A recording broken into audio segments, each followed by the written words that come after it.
Hey, what's going on? It's Joey from the Hitting Performance Lab. What's up, Mr. Zack M?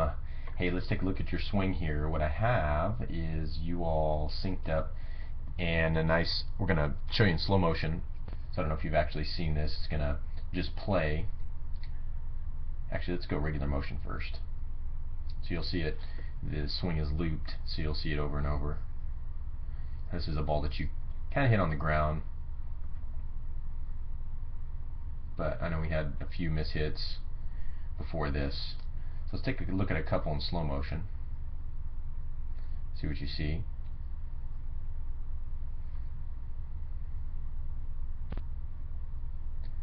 Just looking at this here, you can tell you're a very handsy hitter, and a lot of it is actually coming with your back arm. You'll see your back elbow really race past your hands when you start your swing.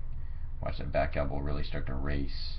You're like trying to really cave that back elbow through your armpit, like you're trying to throw your back elbow at the ball.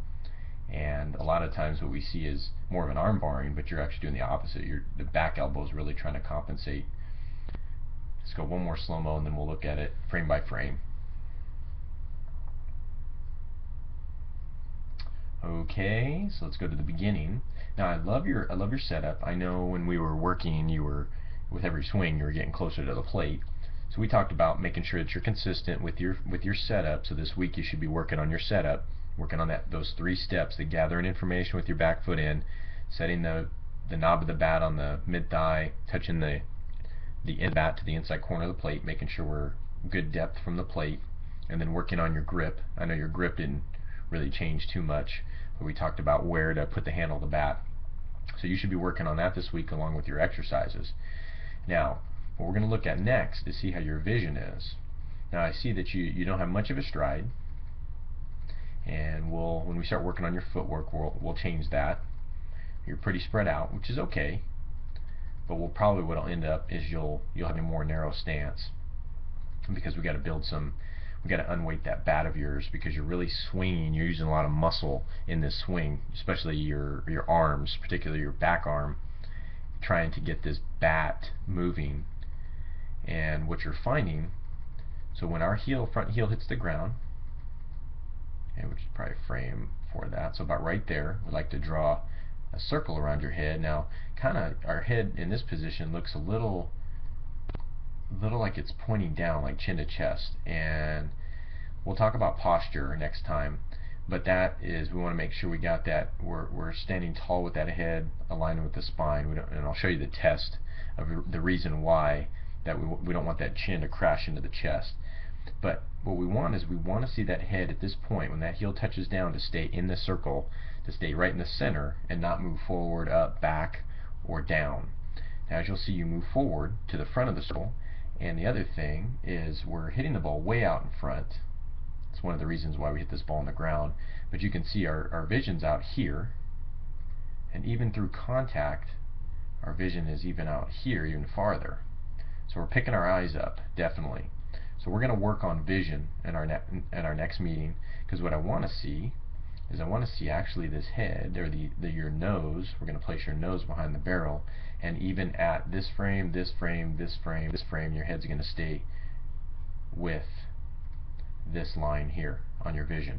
We're not going to allow your nose to get out here and then out here, because this is actually what Yoenis Cespedes of the A's, the guy that won the home run derby here in 2013, when he's seeing a 50-60 mile an hour fastball and he knows that's coming, it's easy for him to hit home runs. But when he sees a 90 mile an hour fastball followed by a curveball followed by a changeup, he keeps pulling his head out, and that's why he's only hitting 230 right now and only 15 homers, because his vision isn't very good. So vision isn't just for younger hitters, it's for even big leaguers. A lot of times fail with vision.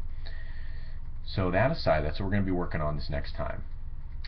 Okay, as you can see that back elbow really race, trying to compensate, because we're not getting much forward momentum. We're not unweighting this bat here, and eventually your tall kid, we're going to have you swinging a 33, 34 before you know it. And so that's going to be almost impossible with this swing. We just aren't getting enough into it to get some torso, get your spine working, your spine engine working, and developing that bat speed at contact. Your hands are really trying to do all the work, and whenever we turn muscles on, we slow down bat speed. So we want to make sure that we're using our spine the way we need to, and having that head on top of that spine in a good postural position. So as you can see, the other thing is with this front leg really bleeding force here, this leverage on this leg, we're not getting it to straighten out. This leg looks okay. We're not gaining anything with it, which we'll teach you to do when we start on your footwork. We'll get both feet to actually move forward, but we're not able to transfer and lever with these legs what our spine's doing, because we're not getting straight here. We should actually see the knees pushed together in this position, in this contact position. So as you can see, I mean, there's the arms and the legs are just levers of what the spine does. What we're going to do is we're going to teach you how to create momentum forward, just like a 4x100 meter relay runner will do. The ones that will be holding the baton, or that will be waiting for the baton, they take a nice slow jog forward before they get the baton. They don't just stand still and wait. They create some momentum, so it helps them to get into their top out speed. So we're going to do the same. We're going to use the same principle when we hit. So we're going to get you a little bit more forward momentum. The other thing we're going to do is we're going to get you to use your spine correctly. And I can't see from this video, but we'll see if we actually hip hinge a little bit so we can engage your hamstrings and glutes. Kind of looks like you're doing it, but I'm not sure. I'll have to see you from the front. But we'll put your spine in a good position. Well, there's 3 different spinal positions. We'll talk about that next time. But we'll work that part of it, and we'll eventually, later on down the road, we're going to work on how to see how your hands are falling away from your body. So you just look for this area right here. You're going to see daylight. You're going to gain daylight there. See this gain daylight here versus this frame where there's almost no daylight here.